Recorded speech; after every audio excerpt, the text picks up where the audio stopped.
Game over. Here's Johnny. You're gonna need a bigger boat. So serious. Roll out. I am Iron Man. This is a tasty burger. Welcome to the InSession Film Podcast.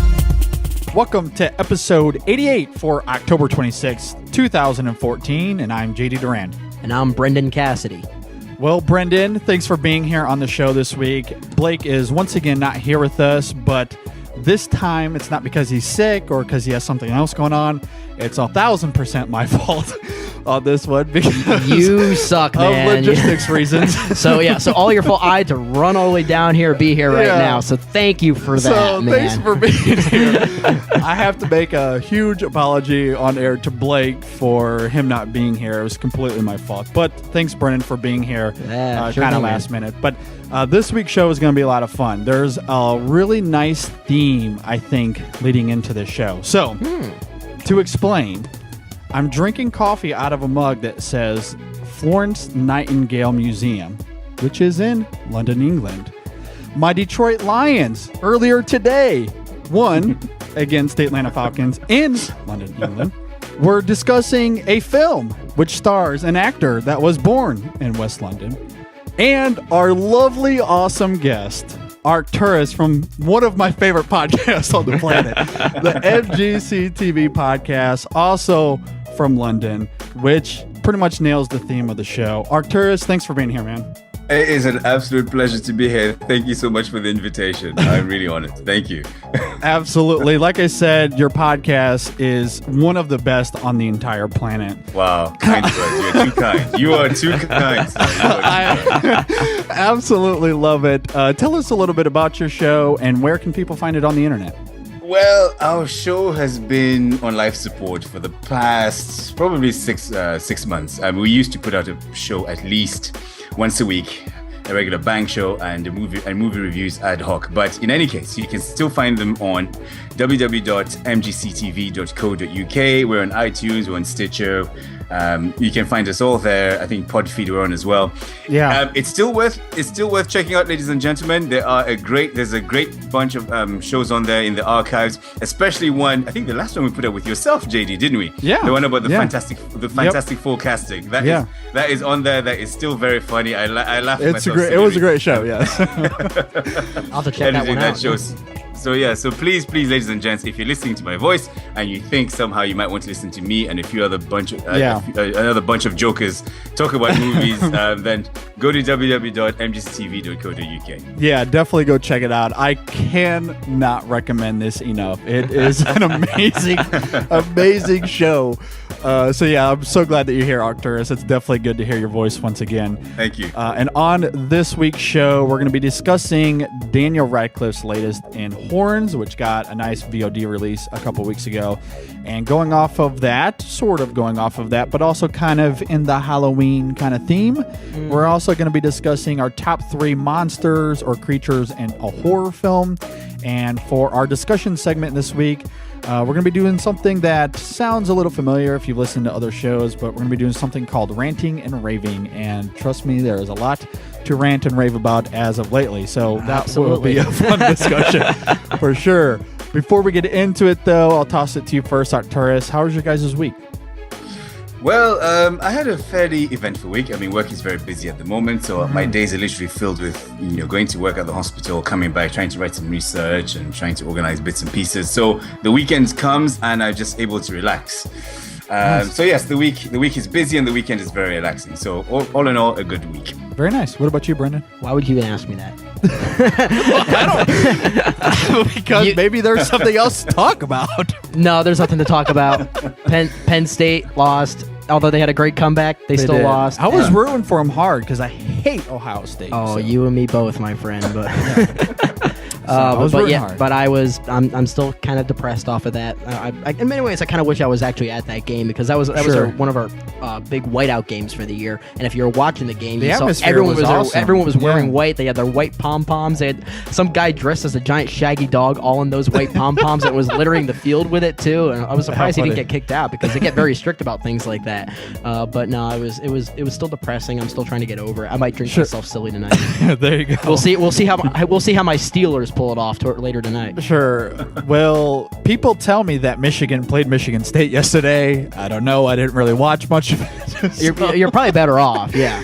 Although during the Ohio State-Penn State game, commentators are actually making the comment that when Michigan State plays Ohio State next weekend, Michigan they'll be State's going to going- win. Yeah, I certainly they think say so. they're the best team in the Big Ten right Yeah. now. So College football has been pretty depressing. But that being said, my Detroit Lions are 6-2. As I mentioned, beat the Atlanta Falcons in London, England earlier this morning. How about It was that? kind of weird waking up at 9 o'clock to get ready for an NFL game on Sunday. wait, so Dakota not had to get you up this time? Dakota did have to get me up, although he was up and rowdy. But it was pretty fun. How Arcturus? What's the NFL like there in England? Well, it needs a lot of work to gain a lot of traction because I think it's a tough sell here in the UK. It really is. I think compared to other European countries, save Germany, it's got more of a following here just because of the ties between the two nations. But on the weekend, there's so much other, there's rugby, there's, football or soccer, as you guys call it. So it's a really, really tough sell. But like I said, people have a passing interest and they will fill the stadium. It will fill the stadium. Yeah. But I think talk of a franchise, I think, is a few years off. Yeah, I think one of my favorite parts about watching those games in London is that every team is represented in the crowd. Yeah, I yeah. have no idea. Doesn't matter if the Dolphins are playing or not. I'm wearing my Dolphins jersey. That's great. I love it. That's actually kind of cute when you think about it. It's adorable. It's cool to see it getting a little traction, though. Yeah. Either way, Lions won. That was awesome. Anyway, we got a lot of movie stuff, though, to talk about, so let's get into it. Here we go.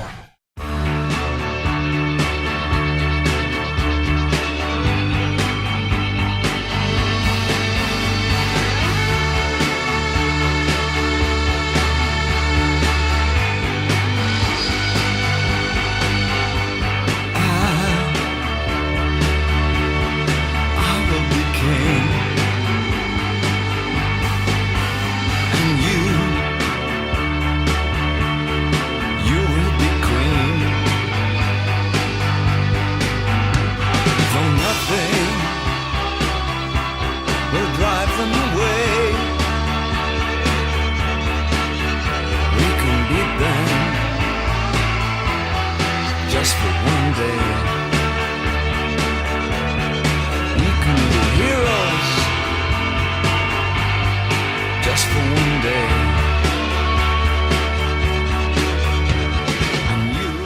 You're listening to the InSession Film Podcast. This is episode 88.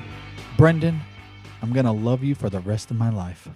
Just love me for the rest of this podcast. Get away from me. Oh, no. No. Leave me alone. No. I'm not here to hurt you. Please, tell me what I have to do to stop this. How do I make them go away? Look, you killed that innocent girl, Marin. There's No, nothing I can do. No, except I Please, didn't kill her. leave me alone. I didn't kill her father, and now people are telling me all these things I don't want to hear. I mean, there must be a prayer you can say. I'll try anything. You did this to yourself. What? You turned away from God, and you cast yourself into the darkness. But I didn't do anything wrong. Every devil used to be an angel, and now you've fallen from grace forever. When Satan was banished from heaven, he was cursed to crawl the earth like a snake. There's no hope for you. What? So that's it? There's nothing you can do for me? I've got a rope in that shed over there. I could take you out to that tree where Marin died, and I could string you up. All right, Horns is directed by Alexander Jha and stars Daniel Radcliffe, Juno Temple, Heather Graham, and a bunch of other people that we will get into. Arcturus, I'll toss it to you first, man. What did you think about Horns? Okay, first of all, ladies and gents, JD, I do appreciate the invite to come onto your show for this, ever, because I haven't been podcasting in a while. Sure. But when I realized that this was a Halloween show, I should have apologized and said, I don't know if you knew, but I hate horror films. I really, really despise So horror sorry. films because they scare me. And Me too. Me too. Yes, that's exactly how I am. I'm one of these faint-hearted people, and I just can't stand horror. The jumps and the suspense and all. However, that being said, this was not one of those films. Yeah, I agree.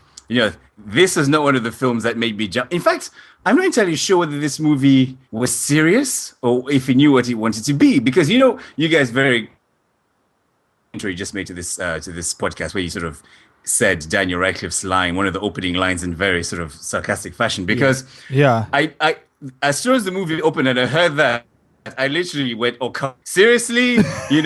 Because I thought, is this going to be is this Twilight horror or what is this? Yeah. Needless to say, I didn't enjoy this film. I really, really didn't. It wasn't scary enough, and I just felt that it didn't know what he wanted to be. At some point, I thought it was trying to be the invention of lying. I thought, okay, this is going to be a comedy then. With every. Do you remember that film with Ricky Gervais? Yeah. Yeah. And Ricky Jennifer Gervais, the Gardner. one Yeah. invention. Yeah, exactly that one where he, nobody can tell, nobody can lie, and everybody can tell the truth. So he sort of, he takes advantage of that, and everyone around him is, and you get the laughs from that. So when Daniel Radcliffe starts, he gets his horns and the effect it has on other people, I thought, okay, it's going to be a comedy then, because for about 10 minutes they were showing, these weird things in very comedic situations, and I don't know, I wasn't sure what if this movie knew what it wanted to be. I wasn't scared by it. There were no big jumps. And I didn't know what to make of it. Sorry, that's a downer. I'm sorry. Maybe I'll stop right there. Let you guys carry on. What do you think? All right. What about you, Brennan? No, I can really see what you're saying, Arcturus, and the reason why I can agree with that is because there are a lot of tonal shifts in this movie, and a lot of times it really can work for a movie, but other times, that's actually some of my biggest criticism of any movie is when it tries to juggle multiple genres or tones and doesn't do a good job doing it. And I think for this film, for the most part, it doesn't juggle them very well. Like kind of like you said, Arcturus. There are moments that the movie is like a straight up comedy. There are moments where the movie is a straight up romance and really takes itself seriously. Then there are moments where it doesn't. I think I had a hard time kind of juggling a lot of those juxtapositions in a very clean way. Sometimes the movie felt a little clumsy for me. Sure. So I can really agree with that. And the movie isn't that scary. In fact, I was on the IMDb page and they list it as drama, fantasy, and horror, when I really don't think this movie is much of a horror film. It really isn't. I think horror is a very... I think maybe by the concept alone, you could sell this as a horror film. I think they're trying to market it as kind of a horror film to make it seem like it's, kind of the thing to release at this month with being Halloween. Sure. But it's, I guess, if anything, it's really more like just a goofy supernatural romance is really kind of the way I can put it. Yes. With that said, though, I mean, this movie is very flawed, as I'm mentioning. Having said that, though, there are moments that I did kind of enjoy it, and mainly because I kind of like, I think I like the concept of it. So maybe I would enjoy the novel more than anything else. So if anything, the movie got me interested in the concept enough to maybe read the novel. But I do think the movie itself is pretty messy. I also think Daniel Radcliffe, I do think is very good here. And in many ways, I kind of have a bit of a man crush on the guy because I always love his work. I think he's one of the funniest guys out there right now. I think when he hosted SNL a few years ago, he was hilarious. I think he's got great stage presence and things like that. And I thought he was really great in this movie when it came to the comedy portions. So it's a bit of a mixed bag for me as far as the overall consensus for this movie. I thought the individual parts, whether it was funny or serious or romantic, each individual part worked. It just didn't really come together well enough to create a seamless whole. But I enjoyed the concept enough that I was sort of with the movie. I thought the movie wrapped up fairly well. I thought there were some good relationships between Daniel Radcliffe and some of his family members. I thought was pretty good, but it was still a little clumsy for the most part. But I didn't hate it. Let's just say that. Well, one of the things that you mentioned, Brendan, was that this was based off of a novel. Yes. And I read several reviews on Letterboxd that was saying that this film doesn't touch on a lot of the big elements that the novel does that really, I think, took away from this film. I obviously wouldn't know that, but I did read that a couple different times. Okay. So I do think that perhaps based off of the film and what you guys are saying, you probably would have a different reaction to the book. Probably. So I just thought that was kind of makes more interesting. sense. Yeah, I would love to hear from someone that has read the book. I actually threw that question out on Twitter. 'cause I That's would a be good point. interested. Yeah, I'd be curious about that as well. But I do agree with you guys that this is a very flawed film. It does cross a lot of different genres. I completely agree with you, Arcturus. It didn't know what it wanted to do.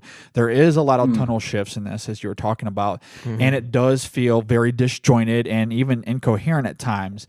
But that being said, I do think that there is an interesting story here. It obviously tells it in a very unconventional way. And I think the concept is intriguing enough that it does work on some levels. At least for me, it did.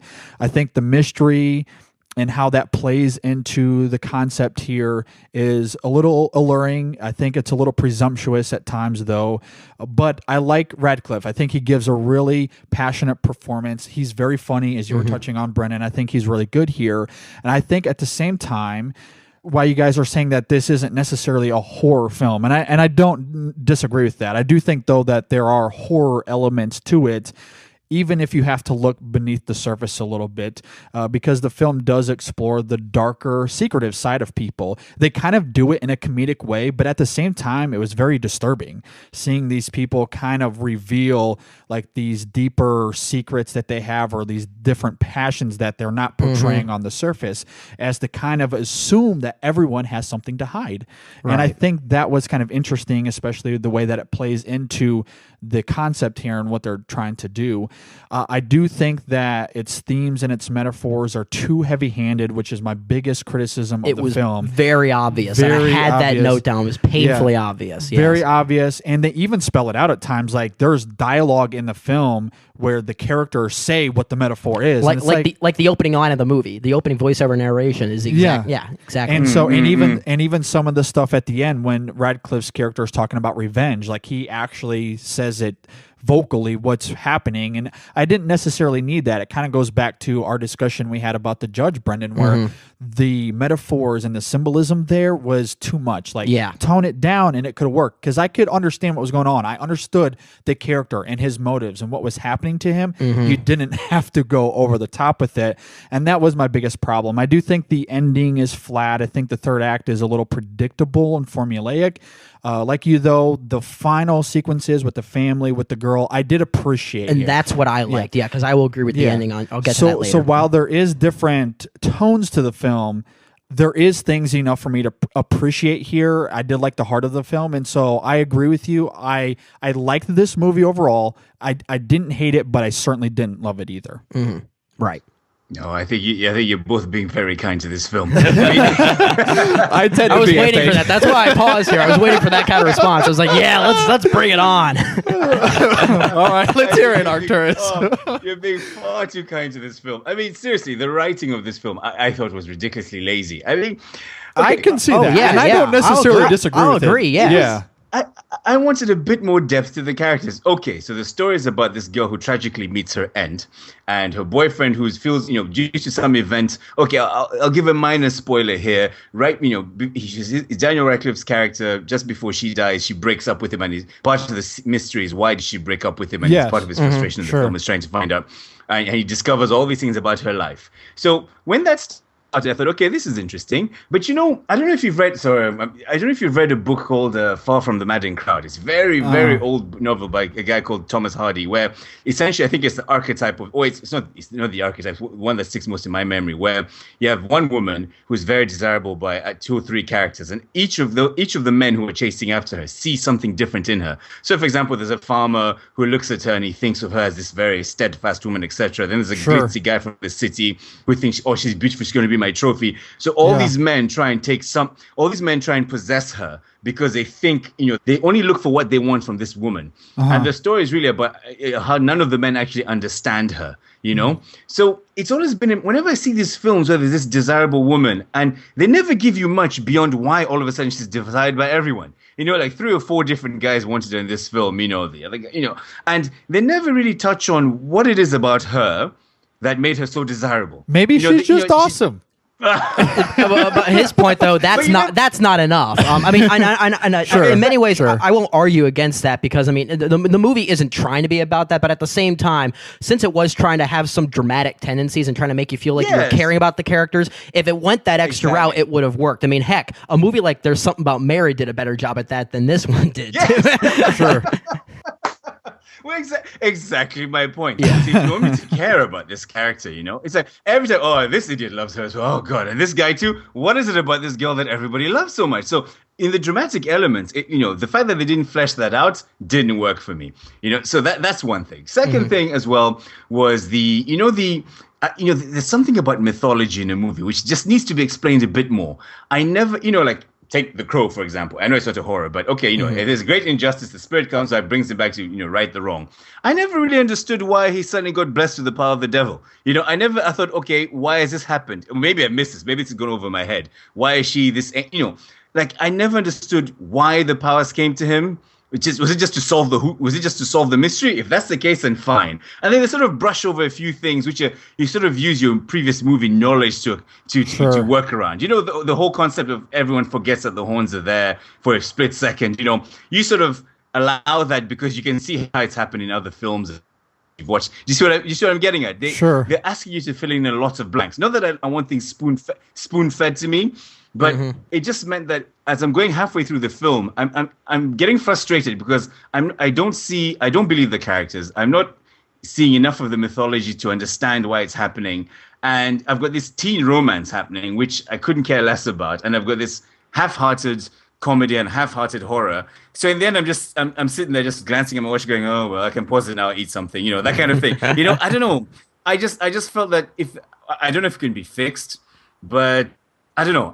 It left. I think you make a lot of good points. I think like from a plot standpoint, you can almost say like not a whole lot happens. I could forgive you. I can forgive the aspect of the teen romance that you're talking about there because since she's dead, it doesn't really affect me as much. So I was able to kind of brush it off as saying, okay, I'll accept that the movie's not really about that, so that's fine. But the second point you made about the mythology here, and that we didn't really get a lot of answers, that I was okay with, and I mean I guess like because that's where I guess when it came to some of the themes and the symbolism that we were talking about earlier, that it felt kind of heavy-handed. I guess that there was room there to kind of make up your own interpretations about it. I guess because people have different beliefs when it comes to like faith and things like that. You could say, okay, so he's angry, so he's experiencing evil tendencies, and maybe that's why the horns or the devilish mentality came to him. So I guess that aspect I was okay with them not giving the actual direct answer. Having said that, though, I felt like it was also kind of ruined because they did use the themes of this movie to kind of hit you over, or they hit you over the head with those themes that I felt like it needed to maybe explain that mythology in order to feel like it was being spoon-fed. Maybe the movie should have been spoon-fed or not spoon-fed at all, and it felt like there were parts that were and then other parts that weren't. Yeah. So that aspect there about not answering all the aspects of the mythology that you're talking about, I think maybe that's the direction I wanted the movie to go, and I was okay with them not saying why he gets these powers. But then they should have held back. Then they should have held back on what the symbolism of this movie was, which was very heavy-handed and very obvious, and very obvious, which was a problem. So again, maybe the movie wanted to have it both ways, so that's why it's kind of clumsy. But I will think that the mythology aspect, I was okay with them not explaining it. Interesting. For me. Yeah. So this is going to be an interesting turn because I am very much on the opposite side of this than you guys are. I think when it comes to the mythology, seriously. no, here's the thing. Okay, so when it comes to the mythology and why he gets the horns, to me, I think it was really mostly metaphorical. I did take it as a literal sense that he got these horns, he got these powers, but I think it was just playing into its themes, into the heavy-handedness that these people, this community, views him as a monster, views him as a devil for allegedly killing this girl. So then he turns into that, which was one of the headlines of the newspapers. He is a devil. Like they have the word devil in the headline. Exactly. So that's how I took that the whole time. So even though they didn't explain where it came from or why he got it, to me, it was just whatever, because I just assumed that it was just playing into the themes, into the concept of the film, so that was fine.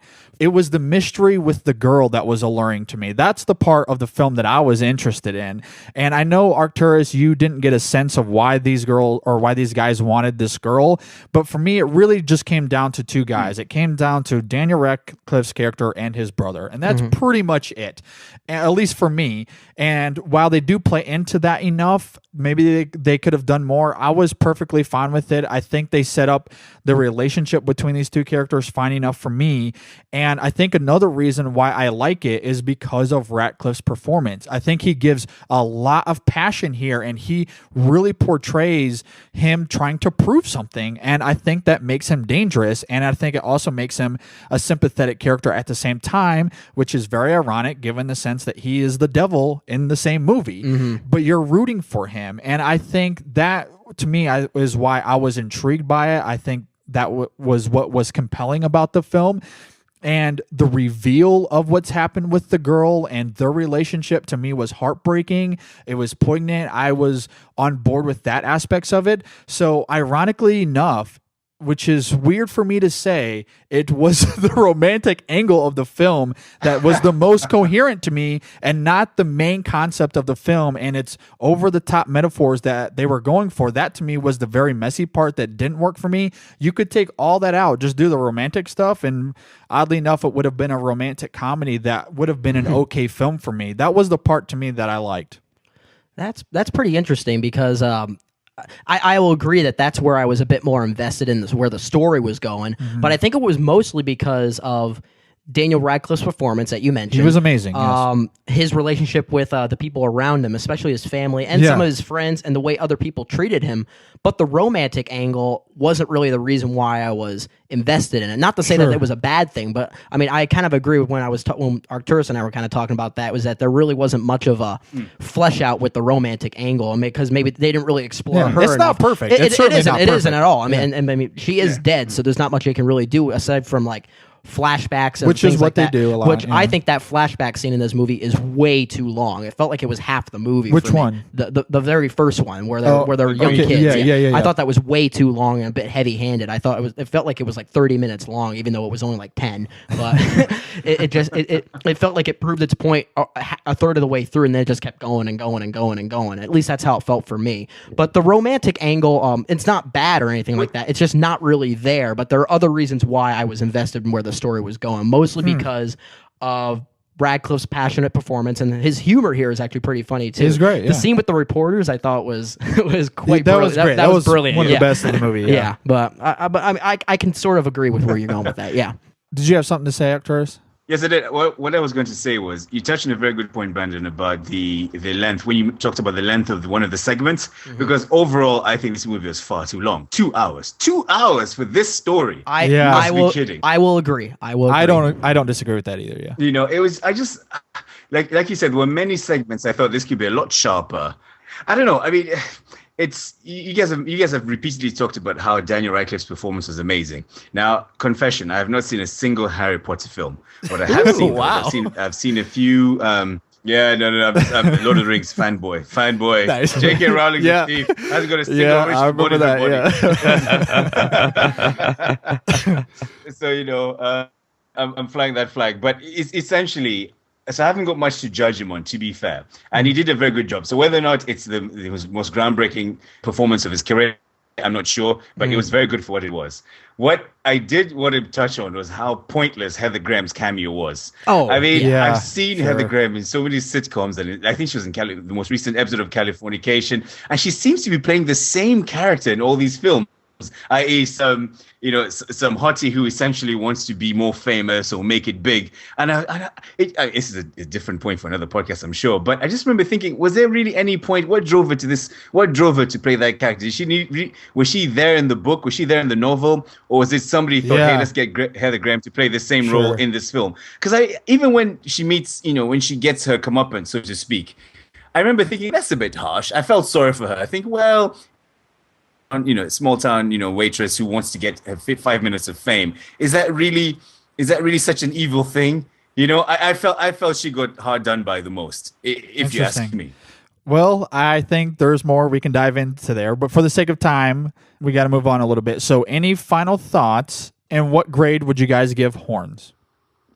I would give this movie a D-. Wow. Ooh. Okay.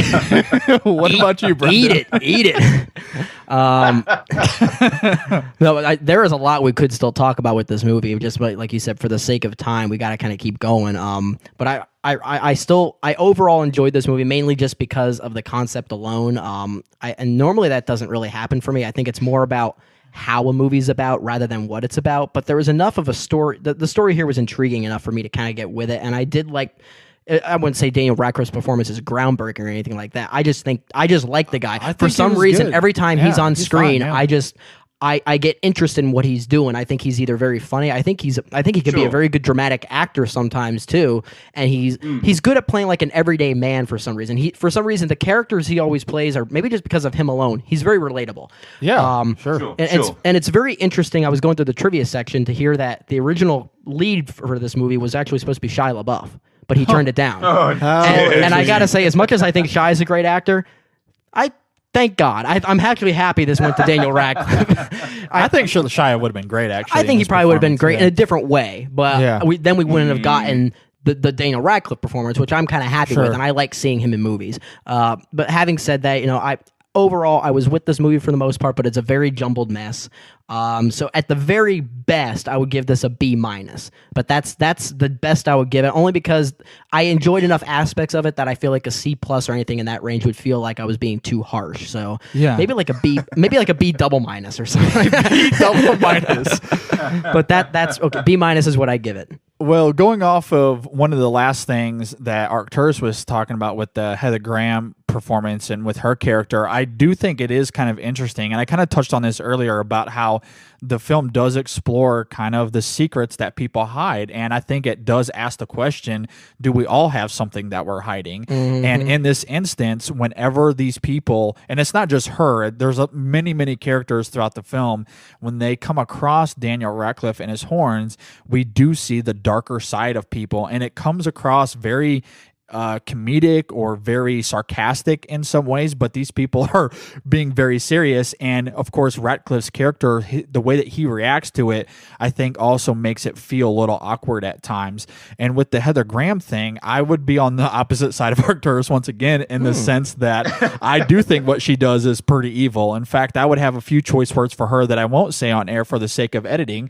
I do not want to cut them out. Less work for you, yeah. But I will say, I think what she does is very evil. In fact, I would almost go as far as to say is it's probably some of the worst of the entire film for me, because what she is doing is putting this guy in a terrible, terrifying situation that is way out of his hands. And there's more to it that we could go into, but I'll move on. But I'll just say I didn't really, I mean, for the sake of the character, it worked for sure, but I would say it was very horror-ish in a lot of ways. But the ending of this film, I want to touch on this real fast before I give my final grade.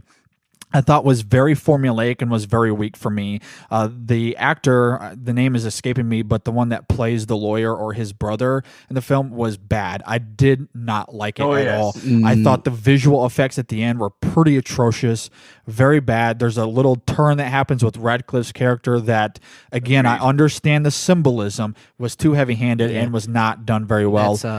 That was Max Minghella, I think his name is, from The Social Network. He was very great in that movie. Yes, yeah, very good. He, in this movie, was not very good. I feel like he could not handle the twist very well. And the third act, for me, was very flat and was just really, I think, just a jumbled mess, as you would describe as you were describing it, Brendan. Yeah. So that, to me, didn't work. I feel like if the film would have ended right before all of those events happened, one, it would have cut out 20 minutes of the film. And as you guys touched on, this was way too long. Yeah. And I think it could have led up to the father moment with the girlfriend, which would have been fine for me. And of course, like I said, I liked the romantic angle. I think that for me was the part of the film that did work, and it would have led to those final sequences, which still I think would have been very poignant in a lot of ways. So that to me was the biggest mess of the film. But I think we can all agree that whether you like it or not like it, it's still a very flawed film. Yes. Like that's just the fact of the matter. So I wouldn't go as far as to say a D-. There are things that I do appreciate. I do think that there's a lot of heart here, and the heart for me is what carried it to, with you, Brendan, a B-. That's what I would give it. So anyway, if you want to read more thoughts on this, you can go check out my review for this on Letterboxd at letterboxd.com/InSessionFilm.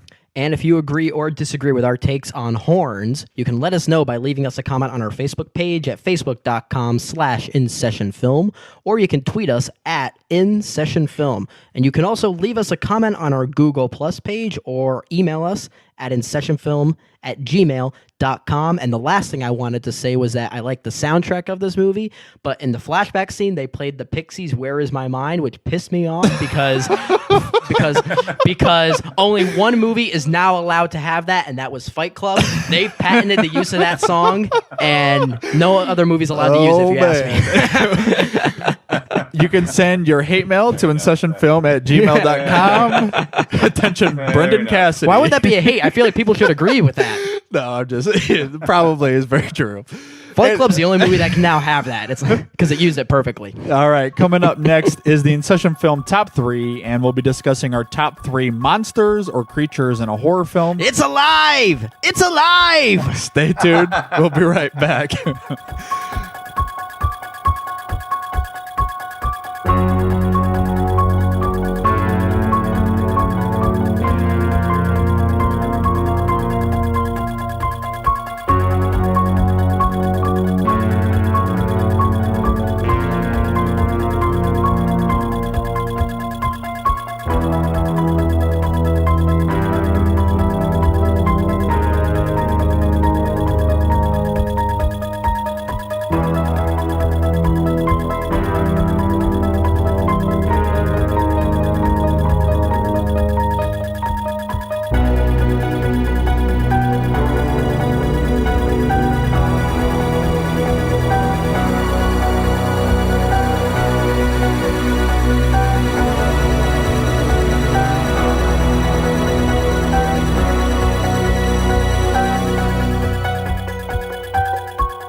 So, Brendan, we just reviewed Horns, and unlike Daniel Radcliffe's character in the movie, the first-time watchers, guys, they're not the devil.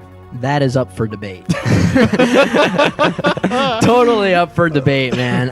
But no, you're absolutely right. This is an incredible group of guys. They're a great supporter of our show, and we love to support them as well. And they're definitely a podcast that you have to check out. They're hilarious. They're great together. Hosted by Tim, Walter, and Hermano. And they know their movies. They know their stuff, man. They really do. Absolutely. Their banter is absolutely amazing. It's very entertaining. Kind of like some parts of Horns, as we talked about, despite what some people may think. Arcturus. The good parts of the movie, we'll say. Yeah. Not the other stuff. But you know what's unique about them is that every week they pick out a movie they've never seen before and they watch it and discuss on their show. So it makes it sound kind of fresh. Yeah, I like that absolutely. about it. And so it's very fresh and very, very visceral that way. Mm-hmm. And they also talk about other trailers that they've seen in other movies recently. So they add a lot of nice things to it too. They also do a movie recommendation at the end of the show. And it's very fluid, very easy to listen to, and you can tell they just have a lot of fun. These are 3 really close guys, and you really feel that. You really feel that presence and their friendship together. It's so amazing. So, Brendan, where can you find these guys on the internet? Well, there are a couple ways. You can check them out at thefirstttimewatchers.blogspot.com and also hit them up on Twitter at FirstTimeWatchers and on Facebook. Just search for First Time Watchers in the search and you'll find it right away. Yeah, definitely subscribe to them on iTunes as well and leave them a review. Let them know that we sent you to them. I promise it's absolutely worth your time. Again, that's First Time Watchers.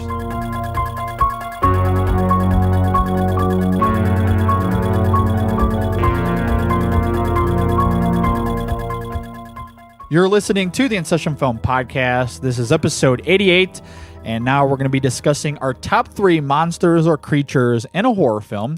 Before we get going into it, though, Arcturus, did you have any criteria that you used to pick your list this week? Well, it's just tricky. When I got your email about that the top 3 was going to be about creatures and monsters, and then I thought back to how I hated horror films. So the 3, the 3. So what I've actually, that. I know. So what I've actually done is I've picked 3 characters, or rather 3 characters from 3 movies that they might not be the scariest movies, but I watched them at a time in my life, and they gave me nightmares And just these are movies in which I had real palpitations, sweating, running to my parents' bedroom, would not sleep, that kind of thing. So I've picked the three characters and why they terrified me so much. One of them is a monster, but the other two are characters. So that so I went for not necessarily cinematically, just literally what it was about the character that terrified me so much, and probably the genesis of my fear for the horror genre in general. Okay, what about you, Brendan? Good point. So I guess I'm kind of in a bit of the opposite side. I really am leaning strictly towards direct definition of a monster or creature in part of my criteria, and you're going to see what I'm doing, is in a horror film, and I'm using that term loosely. I'm putting quotes around horror film because one of my picks isn't exactly straight up horror. It's more like maybe sci-fi thriller or something like that. Okay. But it's a movie that is meant to use the monster or creature or whatever in some form of I guess frightening fashion, or maybe to add something to the story in some way like that. Also, part of my criteria, I'm discluding anything that could technically be deemed as potentially real, or maybe based on your belief, maybe something real. So, for example, a movie like Horns, I actually wouldn't. If I were to love the monster aspect of this movie, I wouldn't have qualified it because the devil story and stuff is actually something people do kind of believe in as maybe. Sure. So for example, okay, that makes sense. So for example, my favorite horror movie of all time, as you know, is The Exorcist. But I'm discluding the demon Pazuzu from that movie because technically some people could believe that could actually happen. Sure. I'm also sure. And for that reason alone, I'm also not going to include Jaws because. Okay. Great sharks exist. Yeah, exactly. Even though one of my picks, people might think I'm kind of going away from that and kind of including something like that anyway. But I'll explain why later on. But I'll just say that now.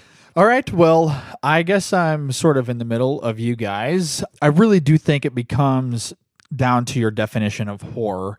For me, with some of my picks, I do think that they do fit the conventional creature or monster aspects of it. But I did kind of look at horror, and some of the stuff that I looked at anyway, whether I went with them or not, it didn't have to necessarily be under the specific category of horror, quote unquote. It could be more supernatural, thriller, or something like that. Something that was horrific to me, which, like you, Arcturus, I get scared easily, so there's a lot that falls under that category. So, but that being said, I do think that I have a pretty solid top three, all things considered. So, that being said, Arcturus, what is your number three? Oh, Jeremy, after you guys have explained your picks, geez, I feel a bit embarrassed mentioning these films. But anyway, in any case, my number three character is Freddy Krueger. Okay. Now, I remember, I'll give you the background to the story. Essentially, I have two older brothers, and at the time, I think I was about 6 or 7 years old, and essentially, I remember one evening where I sat there, listening to my older brothers talking amongst their friends about this scary movie called Nightmare on Elm Street, blah, blah, blah. So they really built it up. At that age, the line between reality and fiction is very blurred. You watch these films and you sort of think they're going to happen, but, So I remember eventually one day my older brother brought home Nightmare on Elm Street Part 3. And I watched that movie in its entirety. And I know you watch it now and it's a dud film and it's very hokey effects, etc. Mm-hmm. But for a 7-year-old watching that film at home in the dark, and just the concept that I could not escape, when I went to sleep, was just, it absolutely terrified me. I think my mother grounded my older brother for a month because I kept running into her bedroom at night, crying and like, so it really, as a concept, I've never been able to watch the Nightmare on Elm Street film since that film, since I watched that one, Part 3. I can't actually face watching a film with Freddy Krueger in it. I'm just that scared. I'm just that scared of it. And it's one of those. It's almost like it's sort of, and for me, it sort of harks back to a 80s sort of high concept where people were just throwing a lot of concepts at the screen and seeing what would stick. So it's for me, it's a very classic character. He's got a decent Genesis story. Burnt alive. Then haunts your dreams. You can't escape him. It's great. It's classic horror from the 80s, if you ask me. So Freddy Krueger is my number 3. No, it's a good choice. Like you, I have seen the first one when I was like, I don't know, 8 or 10 or something. Sure. And I haven't gone back to see any of the other ones. I left that one alone too. That is a very good pick. Freddy Krueger is a creepy dude. He's a very creepy dude. Yeah, absolutely. All right, Brendan, what do you got at number 3? So my number 3 is, and I'll explain this. During my criteria for ones I'm going to exclude were things that were technically real. So, for example, why I'm not going to include Jaws, because great white sharks exist, like you said. But my number 3, though, is a monster that has existed in a time, but for this movie, they were reborn for existence. So you know where I'm going with this, I think. My number 3 is a Tyrannosaurus Rex from Jurassic Park. That's a good choice. And again, it's not terrifying. Yeah, well, especially for an 8-year-old. Yeah. And I saw that in a drive-in when it first came out in 1994. And I'm a younger guy than you. I was like 4 or 5 years old at the time.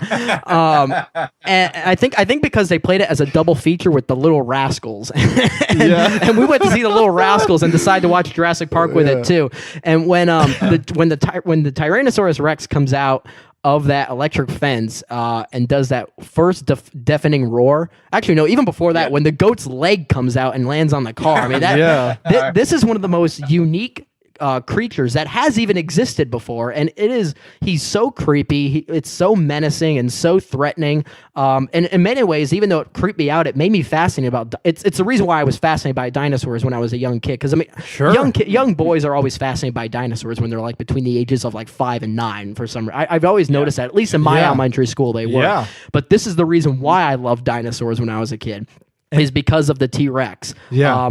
And again, Jurassic Park's not really a horror film. I mean, and when I said sci-fi thriller, this is kind of where I was coming from with that one. But it is frightening. Sure. It is frightening. Yeah. And a very iconic monster in the sense that everyone will remember the way that roar sounds. Yeah. That is a unique roar. And and what a great job Spielberg did creating. I mean, it's a straight up great monster movie. It is. It is. So that movie came out in the early 90s. Mm-hmm. The thing is, the effect is the exact same on kids today. A great example of it is Adam Kempenaar, who hosts Film Spotting, a really great podcast if you've never listened to it. Absolutely. Go read his review for Jurassic Park, because he took his kids to see it in Jurassic Park 3D when it came out last year. Yep. And he's got a really funny story that you can read with his review of Jurassic Park. It'll show you that kids today have the exact same reaction kids had back in the 90s. It was pretty funny. So. And part of that is because the special effects still hold up for that movie very well. Very well. Very good stuff. All right, man, your turn. Yeah. For my number 3, I'm going all the way back to 1954, a classic monster and one that I really love. I'm going with the original Godzilla.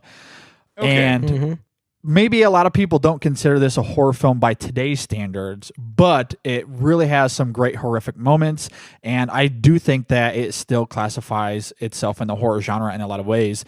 So we discussed this way back in May, the week before the new Godzilla came out. We actually discussed the original on a main show, and Blake was talking about the story from when it came out in the 50s, that as Godzilla was ripping through the city, that people in the theater actually walked out thinking it was real. Like it was that visceral and that real to a lot of the people. Like it was that horrific. And I think in a lot of ways it still is. I think when you look at the effects that it had on people, there's a really great shot of this woman holding her kids, talking about how they're going to see their father very soon. Very tragic, very horrific. And its depiction there. And I think it was a brilliant way to touch on the devastation of nuclear war, really without doing it directly. I think they do a great job of making him a sympathetic character in the sense that he was awoken by these nuclear tests. He wasn't really attacking until he was provoked by the people. And I think in the end, really everybody loses. Right. But I think the exploration of him going through the city, I know the effects now are cheesy, and even at the time they were a little cheesy, but I still think it worked on so many different ways. It's such a compelling and harrowing film, and one that I couldn't recommend more. I really, really love the original Godzilla. I think the effects that Godzilla did have on the city there was really potent, and I think is what makes him such a classic today. So for me, original Godzilla is my number 3. Great classic pick. That's a great pick. Yeah. Great pick indeed. Thank you. All right, Arcturus, what do you got, man, at number 2? Okay, so at number 2, I'm doing the exact opposite of what Brandon essentially excluded from his criteria. In that, I've gone for Damien from The Omen. Okay. Now, Okay. the background to this is, so my mother was a very devout Christian. Sort of dragged us all to church on Sunday mornings, Yeah. etc., etc., etc. The whole wazoo, Bible studies, etc., etc., etc. So at that age, you take what your parents tell you as gospel, literally to heart. You Right, know. Sure. So I think The Omen was the first film I watched again when I was very, very young. And when a movie ties into your personal belief, so to speak, there's nothing more terrifying. So the concept that this, even again, it's a movie, right? Right. And I think it's the first movie that really, used children as a horror. I'm sure it's been done before, but certainly for me, it just horror films up until that point of freaky characters had always been the older people, the big monster, etc. Right. And there was something that was very chilling about having a child, a child that was committing all these atrocities. And I just remember thinking, oh my God, because it ties into your beliefs. You hear your mother talking about all this stuff and you're thinking, oh my God, this might happen. There's going to be some child born somewhere and he'll be the Antichrist. And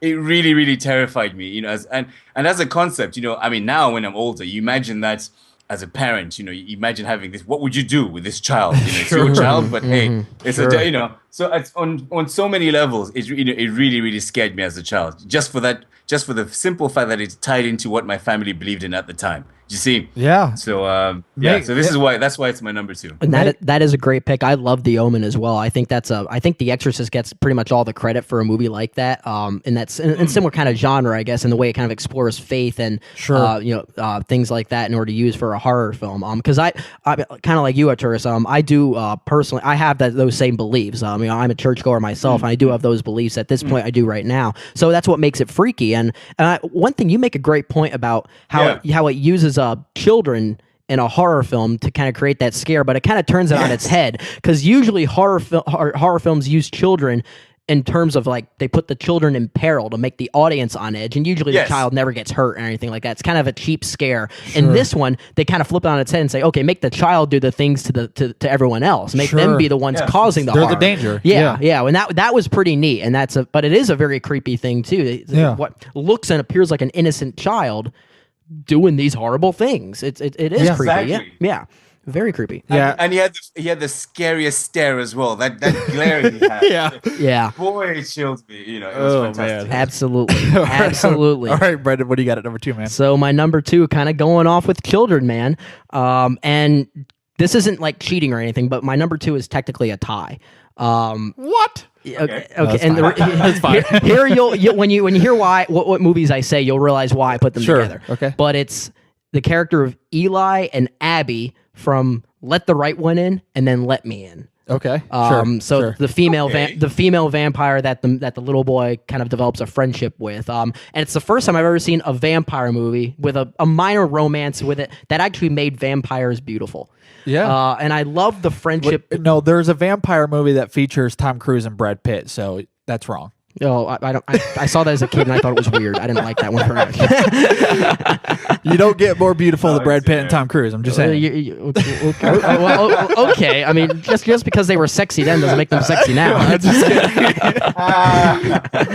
But I think that Let the Right One In was the the original Swedish film of a young boy who's basically bullied and has no friends, who develops a friendship with this new tenant in their apartment who's a really young girl who turns out to be a vampire, who's a really older, who's been alive for hundreds of years, who has a male guardian that kind of looks after her and things like that, and develop this wonderful friendship between each other, and how she's kind of there to kind of look after him. And that's essentially what the story of Let Me In is. I mean, they're both based on the same source material. Sure. And Let Me In's the I guess the English-speaking version of it, but they're both fantastic films in their own way, and they're both very similar, but also very different. It's one of those times where I guess a horror it's not really a remake, because I think that the English-speaking version was being made at the same time that the Swedish film was being released, so that there was some they were too close together to actually be a remake. But both versions are fantastic in their own way. They're some of the best recent horror films I've seen, in that they actually do a great job taking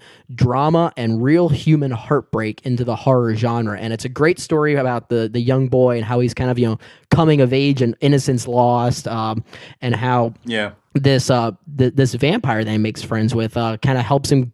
How she is protecting him and looking after him kind of helps him grow up a bit. It's a beautiful story, And that's why I just love them as, like, I guess, vampires or horror movie monsters, because it really is the first time I've seen a vampire really serve the story and bring a great theme out of it, which, Twilight is the only other one that did that so well. So. So well. Do not mention Twilight. I hope you're joking with that. He is. Are you joking? Yeah, he's joking. Maybe. Nah, I'm totally joking. Totally joking. 30 minutes of stairs is exactly how you get to that. Yeah, and sparkling skin. But no, yeah, let the right one in and let me in, put together my number 2. Very nice. Good stuff, guys. For my number 2, I'm going to an area that is very, very similar to Arcturus' number 2. So I probably won't go into this a ton because it's very much the same. But I'm going with the demon that possesses Regan McNeil in The Exorcist from 1973. Really for all the same reasons that you were talking about Arcturus with The Omen, and how it uses a child to create some really disturbing elements was so potent and visceral and really incredible, especially for those that do believe in this stuff. And the thing is, I think even with The Exorcist, even if you don't believe in that, I think it's just incredibly scary the way that they have put this film together, that no matter what you believe, you can enjoy this film and get an incredible thrill out of it regardless. It was so just really so compelling in the way that it was done. So I really don't need to go into, I guess, a whole lot further. One, I'm sure a lot of people out there have seen this film by now, and really Arcturus really hit on everything as it is anyway. Yep, very similar. And honestly, if I weren't excluding it, it would be my number 1 without a doubt. Because as I mentioned many times, it is my favorite horror film of all time. It's in my top 5 favorite movies of all time. So it would have easily been my number 1. But I want to branch out a little bit and do something different. But you're absolutely right, JD. It's so frightening, so disturbing, so heartbreaking at the same time. Yeah. And because the director William Friedkin does it exactly right by making the character of Reagan, played by Linda Blair, a great person. Why would something like this? Why would you want to see something like this happen to such a great little girl who did absolutely nothing wrong? Didn't deserve it. Yeah. It's wonderful. It's absolutely wonderful. Yeah, it's so well made, so intense. All right, Arcturus, what do you got at number 1? Right, so my number 1 pick is a creature, finally. And it's the creature from a movie that gave me everything, what I think every horror movie should be, i.e. meaningful characters you got to know very well. And it gave you true terror. Not necessarily, you got terror when the reveal of the monster was there. And you had terror when it sets up the tension between the characters. And what better way to set up tension and suspense between characters than the movie that was The Thing, John Carpenter's The Thing, back in 1982. Yeah. Go get the doc. I'll get Gary. We'll meet in Blair's Rock.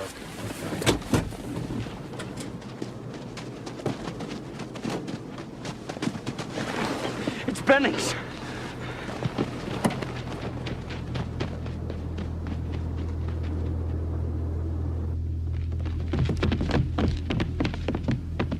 Bennings was right there, Mac. I swear to God it had a hold of him.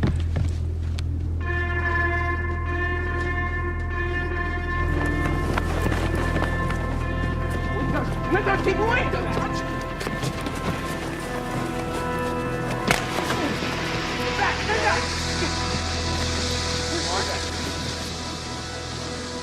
It isn't Bennings.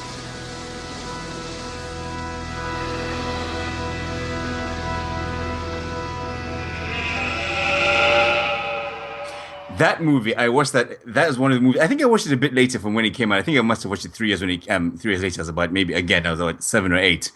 And the concept that it could be anything. It could be inside you, and when it came out of you, you just didn't know what it was. Was it a tentacled beast? Was it it had no distinct form, and the fact that it could be anyone. I think that's just the greatest idea for a horror film. There's a scene in that film where I think when they figured out that it hates fire, and they've got everybody sat in the room, and they're going, okay, we're going to do this. Then they have the big argument because some people don't want to do it, and some people don't want to take the test, want to take the test. And you believe all of them. You believe all of them that, no, this guy can't be it. And just the tension, the way they build it up between, they go from person to person, then it eventually jumps out. Oh, my goodness, that movie had so many jumps for me, so many scares, and it really, really got me thinking. It really had me scared, which is why I was so disappointed with the remake. What a waste. What a waste of a franchise. It is absolutely shocking what they did. You could have done so much with that film, with that movie, with that concept, and they just ruined it. It really was, I'm surprised. Now no studio will touch it. It's such a shame because the thing, as a concept and as a film,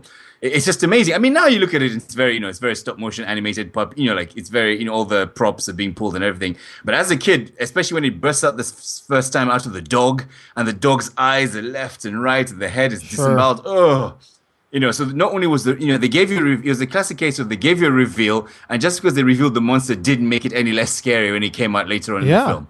No, I completely agree. It was actually a very, very good honorable mention for me. I heavily considered it as well. Me too. It's a great honorable mention for me. I was just going to mention about how that scene you were just talking about, Arcturus, where they're doing the blood testing. I was just going to bring that up, but you brought it up anyway, because that scene is one of the most frightening scenes I've seen in any horror film. Yeah. And there's no music. It's all so quiet, simple diegetic sound. You're just waiting for that one person that is, that's hiding something it's really scary. And like you mentioned, the fact you really don't know what the heck this thing looks like, really. And that's frightening. It really is. And don't get me started on the remake or prequel or whatever the heck they were going to call it. Whatever the hell it is. Yeah, I completely agree. All right, Brennan, what do you got at number one, man? Such a missed opportunity. Yeah, exactly. So my number one, again, I'm going to readdress where I was going to include in my criteria that it's I wanted to exclude movies that technically could be, creatures or anything that could be real. In many ways, some people might argue that my number one, that could be real, but it hasn't been proven yet. Sure. And it's one of the very first. It's one of the very first horror films that really scared me. I saw it when I was really young. It's a little bit of an older film, and I saw it when I was really young. It really did a great job enhancing claustrophobia, and it basically is the first movie I've ever seen where I think about it now that basically solved the dilemma of the haunted house picture. Because if you think about it, if people are trapped in a haunted house, what do you do just to save your own skin? You get out of the house. That's what you do. Yeah, sure. But this movie broke that trait, and these people couldn't get out of the house because they were all stuck in outer space.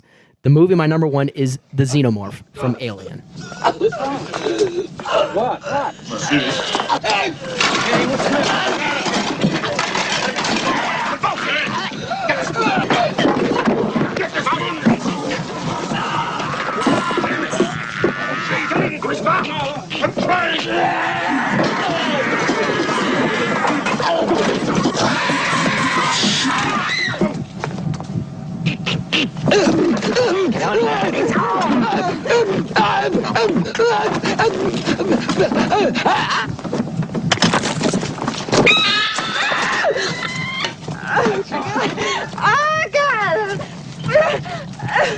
Yeah. Oh my goodness. Yeah. Wow. That's a fantastic pick. Wow. Yeah. Very, very good. Another great honorable mention for me too. Yeah. Mainly because the movie itself is so frightening.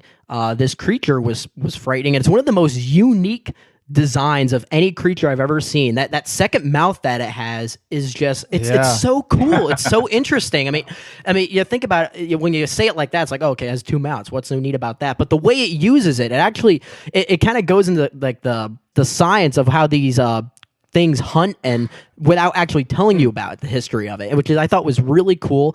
I thought the scene where John Hurt's character of Kane goes down and sees all the eggs, I thought everything is so visualized, and that's how they use the visual aesthetic to kind of teach you about what this creature is without telling you too much about it, that I felt like Prometheus kind of tried to do and it failed to do anyway. But it's the movie is just so... It stands a test of time, too, with its visual effects and with its creature design, with its fright, with its sense of claustrophobia, the fact that this creature could be anywhere in this ship, and they can't leave the ship, and if they kill it, they could end up killing themselves because it bleeds acid that's going to destroy the ship if they kill it. So it basically solves every single problem that makes it so diabolically difficult to survive, and almost makes it impossible for them to survive. And that feeling alone is just frightening in and of itself. And as I mentioned, on top of that, what a cool creature design this is. It is frightening. that the scene in the air duct still makes me jump out of my seat Yeah, every time. sure. It's, Oh yes, oh my, that is one of the best scenes ever. that is Yeah. so good. But I agree. easily my number one of my favorite sci-fi films, favorite horror films, easily like a top 20 film for me. I love it. I just rewatched this a couple months ago with my wife, and it absolutely holds up on every level. I agree. The design is just impeccable, and the use of tension is just perfect. It's fantastic. Great honorable mention for me as well. Yeah, so good. For my number one, I'm going to a classic monster, and this pick could sound a little pretentious, but I think it absolutely fits what we're talking about. I think it absolutely stands the test of time, and it's a classic for a very good reason. And I'm going with Frankenstein, the 1931 film, for my number one. Quite a good scene, isn't it? One man crazy, three very sane spectators.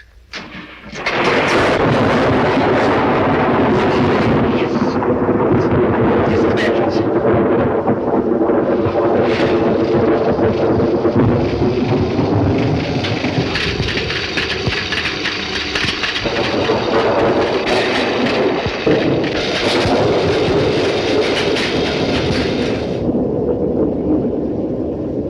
Look, it's moving. It's alive. It's alive. It's alive. It's moving. It's alive. Oh, it's alive. It's alive. It's alive. It's alive. Oh, in the name of God. Now I know what it feels like to be God. What I love about this film is that it speaks thematically to the heart very well, I think, in the sense that obviously you have the creator, Victor Frankenstein, creates this monster that is actually kind of intelligent, a little sensitive. At first, he seems kind of simple and innocent. And as the monster in some ways starts to integrate himself into being human, which there's a great scene with a farmer's daughter that kind of plays into that idea. It really goes away from that in a really heartbreaking way, I think. And he starts to feel abandoned, and that kind of compels him to this revenge factor. And you're also talking about a character that didn't create himself. He didn't create the way that he looked. He didn't necessarily even create his personality. He just kind of existed. And the exploration and the heartbreak that goes with that, I think, is explored in a really fantastic, very horrific way that to me tonally was amazing. It was very emotional, and one that I think stands the test of time. If you haven't seen the 31 Frankenstein film, I could not recommend it more. It's still really, really good. And I know there's plans to kind of reboot the Monsters universe a little bit. I'm kind of at an arm's length with it. I kind of like these original films. And for 1931, I think this film plays out really, really well. And speaking of sound design, I think this is one of the best films to utilize sound in a way that was really pivotal for the film, and really with the lack of score. It was the lack of sound that really, I think, elevated this film in so many different ways. I think that's something in today's movie universe, James Wan does a really terrific job of. I think he really channels that kind of stuff really well. So Frankenstein for me would be my number one. That is a great honorable mention for me as well. And you touch on exactly why. Because the movie's very heartbreaking. It's really sad. It is very sad. That scene towards the end, with the burning of the, I guess that's a windmill or something like that. Yeah. That even when I saw that when I was really young, I was disturbed by how sad it was more than anything else. And that's so heartbreaking. So ahead of its time too. Yeah, It was made in the 30s. Yeah. We actually studied it in one of my English classes when I was in school. Like, it's one of we read the book and we watched the movie as part of it in one of our English classes. It's a classic story, and you're right. For that reason alone, that it was created primarily as a story of tragedy and all those issues that you talk about, abandonment and heartbreak and parenting, etc., etc. And I completely forgotten about Frankenstein, because at first it seems like the obvious choice, but actually, now that you mention it again, it is a great choice. That's a good choice. Well done. Well, speaking of other choices, what did you guys have as your honorable mentions? Well, I haven't seen many horror films, so those are that's pretty much it. That's it. I only have 3. All right, Brendan, what about you, man? What do you got? I had quite a few. I did mention that, The Thing and Frankenstein were great honorable mentions for me, so I had those. I did have not the Wolfman, but the werewolf from An American Werewolf in London, which that was so an honorable mention for me. I wanted to put it in my top 3. It would go with the theme of the show. Yes, that is. But at the same time, yeah, if I knew that was the theme of the show, I would have put it. I would have found a way to put it in there. It was close. It's still my favorite werewolf transformation of all time. Yeah, it's so good. I also, one of the most frightening monsters in a movie. This isn't a horror film, though. And I mean, it's a fantasy film, but this scene was so frightening. It's the Pale Man from Pan's Labyrinth. Yes. Very close for me, too. I almost wanted to include that. I also was tempted to want to include something from The Cabin in the Woods. But there are like a million monsters in that. Yeah. The whole movie. Yeah. It's an honorable mention. The whole movie, yeah, you can't. Yeah. It's such a, yeah. And but at the same time, a lot of those horror monsters were from other movies, so so I couldn't really include that. But I also had King Kong, classic one. Especially, I like the Peter Jackson version a lot. Me too. I love the like relationship that Naomi Watts has. Oh boy! Don't give me It's gonna go down the wrong path. I agree with you, though, Brendan. Peter Jackson's version. Oh please! That movie. We'll save that conversation. I will just say it does have some flaws, but I do think I love the ape woman relationship in that one. I think that's the one that got it most right. But one more honorable mention I did have were the graboids from Tremors. Very nice. Yeah. Yes. There you go. I never saw it, but I'll take your word for it. That is a fun. You've never seen Tremors? Never seen Tremors. Oh my God, they're so much fun, man. Oh, giant worms with giant worms for tongues. I mean, just think about that. Wow, that sounds interesting. Yes, do it. And Kevin Bacon. Yes, and Kevin Bacon. I'm sold. Yes, yes. Very nice. For me, I didn't have a ton either. I had Alien, as I talked about, The Thing, and also the Pale Man from Pan's Labyrinth. I also had the creature from Black Lagoon, and I also had, obviously Jaws. We kind of talked about that too, and the clown from the movie It, which to this day I will never revisit that film or any film similarly. I am scared to death of clowns. I was going to say the word, but I didn't want to bleep it out. So I cannot wait until they actually start finally working on the remake for Stephen King's It, since it's apparently going to be directed by Cary Fukunaga. And that'll be a show that you and Blake can do separately without me. I will look forward to that. Because I will not be watching that movie, but I actually probably would have made this list. But it actually made a number one. Last Halloween we did movies or characters that scared the crap out of us, and that was, I think, my number one. So you didn't want to revisit it. Okay, I got you. Anyway, that is all I had on my honorable mentions list. All right, but you can let us know how our picks stack up with your picks on your favorite horror movie monsters or creatures. You can let us know by emailing us at InSessionFilm@gmail.com or leave us a comment on Facebook or on Twitter or on our website at InSessionFilm.com. We'd love to hear some of these picks and see how we stack up. There's a lot of good monsters out there, man. Absolutely. All right, let's talk about this week's poll. It's real bad, okay? I don't like those numbers at all. Just one poll? Those things aren't scientific. Yes, they are. All this is science. This is math. For the poll this week, because for our extra film this week, we're hoping to do John Wick, and that features 2 first-time directors. So the question I threw out there is, what is the best movie for a first-time director?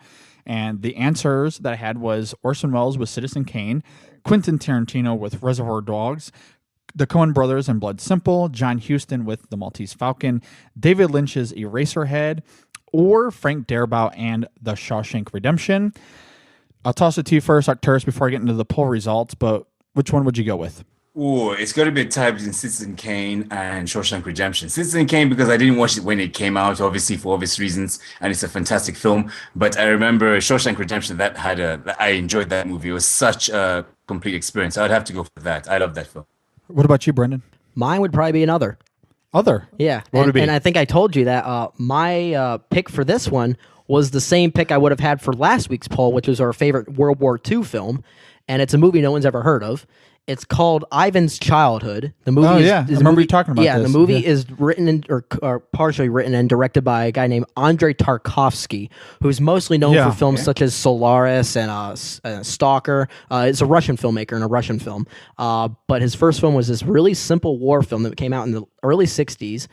It's a beautiful film. It's a beautiful Nice. film, and I have to give it that just as my personal favorite. Now, just to play with the game here, if I had to pick something from this list, I'd probably go with Citizen Kane, just because of what Orson Welles was able to do for his time.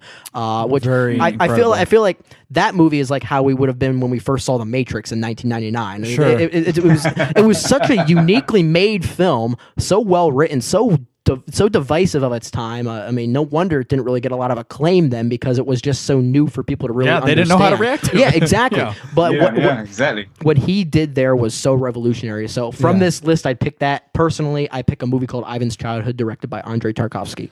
Well, for me, it's right between Citizen Kane and The Shawshank Redemption. So the two that you guys were talking about, and for me personally, those are my top two films of all time. Those are my two favorite films. So it would definitely come down between that. For the sake of the poll, The Shawshank Redemption did win with 30% of the vote, and tied for second was Citizen Kane with Orson Welles and Reservoir Dogs with Quentin Tarantino. And I know there's a lot of Tarantino fans out there, so that doesn't surprise me a whole lot. Yeah, but, me neither. yeah, and right there in third place would be Blood Simple with the Coen brothers, and I love the Coen brothers too, so I'm not going to go wrong with that one. We also had a few other write-ins. We had Sidney Lumet's 12 Angry Men, and also Wes Anderson's Bottle Rocket. Someone wrote in. Those as are well. very good, especially 12 Angry Men. That's a very good pick. Yeah. Very, very good one. So anyway, thanks to everyone that voted on the poll this week. We really do appreciate it. All right, well, before we move on, unfortunately, so sadly, Arcturus, you got to get going out of here because you are 6 hours ahead and it's your bedtime. So Yes, yes, indeed. I'm sorry. I have to prepare. I have to do my boot down sequence is a bit long. I've got to, get my stuff ready for tomorrow morning, and you have to be up early. Busy week ahead. So I do apologize, but it's been amazing being back on the air. You made me remember why I missed this. Thank you so much for the invite, guys. It was really a great pleasure. Absolutely. Sorry it wasn't your favorite of genres. It wasn't our original film. Wasn't supposed to be that anyway. Right. But anyway, Arcturus, man, it was so great having you on. I loved hearing your voice once again. You're welcome back. You and your guys are welcome back anytime you guys want to be on. So thanks so much for being here, man. No, thank you so much. Thank you so much, guys. And I'm definitely, once I'm all settled down in the next month or so, we'll have a whole bunch of shows all lined up, especially with all the stuff with the comic world happening. So we've got many things lined up. So you guys are definitely welcome. Absolutely. Brandon, Blake as well. JD, you guys are always welcome. We'll Yeah, set it up. definitely. Appreciate Absolutely. it, man. Very nice. Real quick before you leave, though, one more time, how can we get a hold of you? Well, if you just go to www.mgctv.co.uk, we're there, and you can all the links to our Twitter handles are there. There's about 5 of us. There's myself, Arcturus 101. There's the Beast, Prof Marvel, Token, Princess Claire, Kate, and Billy Quick. We sort of formed the team that is MGCTv. There's a mixture of shows. Well, mainly movie reviews. And we used to have a Bang show, which is like a weekly roundup of the box office. We did a lot. So hopefully we'll get all that up and running for you guys again. And there's still many funny shows that you should check out in any absolutely. Can not recommend the show enough. Definitely go check it out. Thanks again, man, for being here. Appreciate it. No problem. Thank you, guys. Yep, thank you again, Arcturus. But the show must go on. So in the next segment, JD and I are going to be talking about our next segment called Raving and Ranting, where we are going to discuss some of the latest movie news, trailers, movies themselves, whatever it might be, where we have great things to say about, or we're just going to tear that apart. Absolutely. Should be a fun discussion, man. Stay tuned. We'll be right back.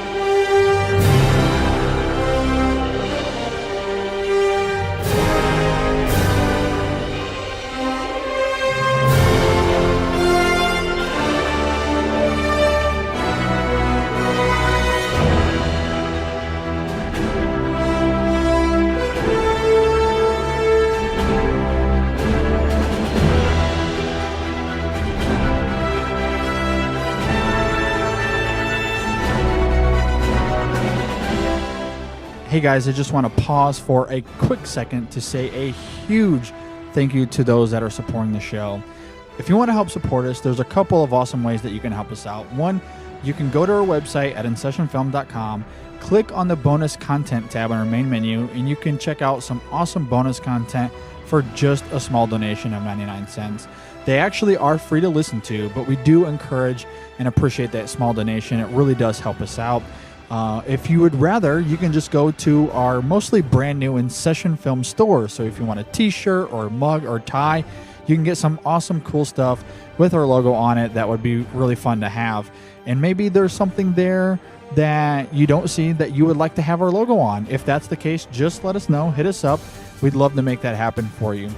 And another thing that you can do is if you're like me, you're very busy, you're on the go all the time, maybe audiobooks is the way to go. Well, as mentioned up at the top of the show, we are sponsored by audibletrial.com. If you just go to audibletrial.com/InSessionFilm, you'll get a free audiobook and a free 30-day trial just for signing up. And it would be a great way to check out some awesome audiobooks that will accommodate your schedule, much like mine. So definitely go check it out. Audible.com is a fantastic, fantastic resource. Definitely go and check it out. And no matter what you do, no matter how you help us, maybe it's just a subscription to iTunes. Either way, we really, really appreciate everyone's support.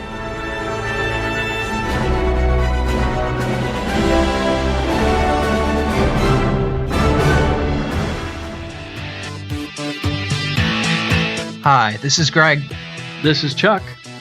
And this is Dan. And we are Talking in Circles. Because the world needs another podcast, we are here as Geekcast Radio's newest edition. And as the title says, each week we get lost in conversation about a wide range of topics, including movies, comics, games, art, TV, and even occasionally sports.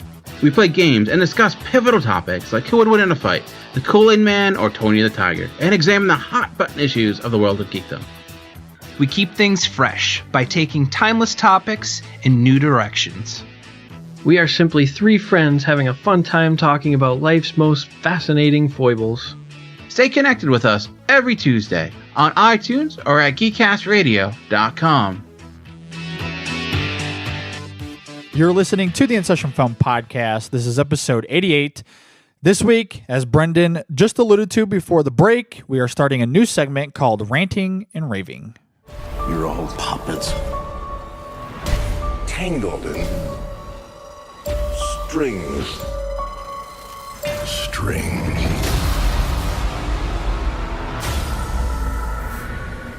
There are no strings on me. All right, Brendan, for this segment, it's pretty easy. You already touched upon it. We're just going to pick some movie-related items, and we're either going to rant about it or we're going to rave about it. Pretty simple. I'm sure you've heard this similar thing on other shows. So, Brendan, let me ask you, are you ranting or are you raving? Right now, I'm ranting. All right. And I'm picking an aspect of movie news that was announced probably about 2 weeks ago or so, actually. It's been on the news for a while, but it's one I just can't get over. And it is the possibility, or very strong possibility rather, that William Shatner will make an appearance as old Captain Kirk in Star Trek 3.